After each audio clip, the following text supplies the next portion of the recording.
7 stories, 7 threats. This is U.N.I.T.S, a 5-year legacy, or its non-abbreviated name, Unionized Numbers of Incidental Tactical Squads. I'm AJ, and this video will serve as a brief introduction to this Great War Alignment project.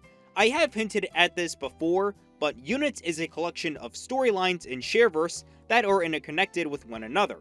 In my Super Smash Crew podcast series, I compared it to the MCU. I feel like a better comparison would be Live a Live. 7 different stories that come together in the end for a big finale. In fact, I've already talked about one of these storylines in the case of Pierce the Heavens. However, there is so much more to discuss, and you might see some overlay in not only these 7 storylines together, but in other Shareverse content as well. But of course, if you want information on what Shareverse really is and the alignments within, watch my channel introduction video. It's literally the first thing you see on my channel. You can't possibly miss it. So, I've addressed there being 2 types of Astro Souls in the past, artificial and organic, the former being created by normal souls and the latter being born normally. However, the former has a variation depending on the Astro Soul. Since the advent of the internet in the late 90s, more artificial Astro Souls have emerged, some being based on their normal soul creators.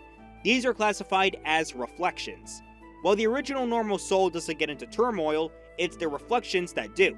Unlike other artificial Astro Souls, they are usually local and not employed through big budget companies, rather appearing on sites such as DeviantArt. Because of their less restrictive use online, they are free to go into whatever alignment they want to, many of which reside in the Great War alignment, amongst the likes of anime in the days of the early 20th century.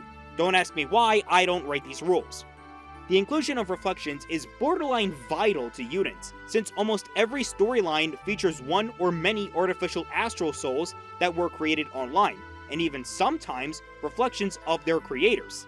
Now, I want to give you a fair warning. I understand DeviantArt has been stereotyped to be a weird place where people create art that is considered a fetish to others, and I'll be blunt here. I am not into weird shit. I am into slightly weird shit, but nothing too graphic that'll make this video get age restricted. Oh, who am I kidding? This video will get age restricted anyway. Here is what the following mainly entails within these 7 storylines. However, if you're into this kind of stuff, I'm not gonna kink shame you. And if any of this sounds interesting, I will share the artists' links to their DeviantArt page whenever we get to their reflections. But for now, I will give you a brief rundown on the following 7 productions. First up, from 2012 to 2014 was Digital Defenders.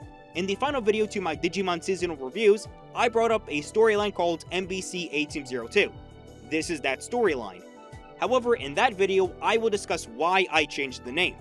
The storyline had 7 sagas, and it chronicles several Digidestined groups rescuing Jerry from the D-Reaper yet again. But following this storyline opened up a Pandora's box for future storylines, hence why they all trace back to this one.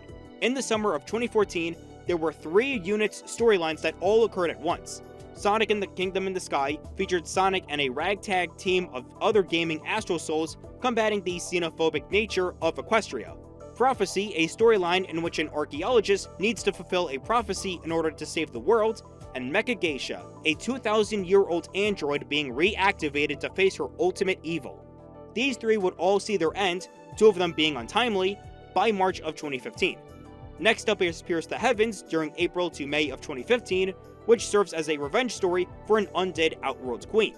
And the last 2, Stand Up, an alien queen needing to reject her destiny of staying evil, and Blood of Seph-Zero, a digital monster removing a curse from her body before it's too late, both occur in 2016, with a big finale taking place in December of that year. That out of the way, I hope this serves as a better introduction on what to expect. I'll obviously do this in chronological order, and the next video will be on Digital Defenders. Though considering that storyline has the most amount of content, I feel like it will be divided up into multiple videos. If you thought this introduction was helpful, give it a like, and if you want to see where it goes, hit the subscribe button. With that, I'm AJ, and I'll see you all in the next one.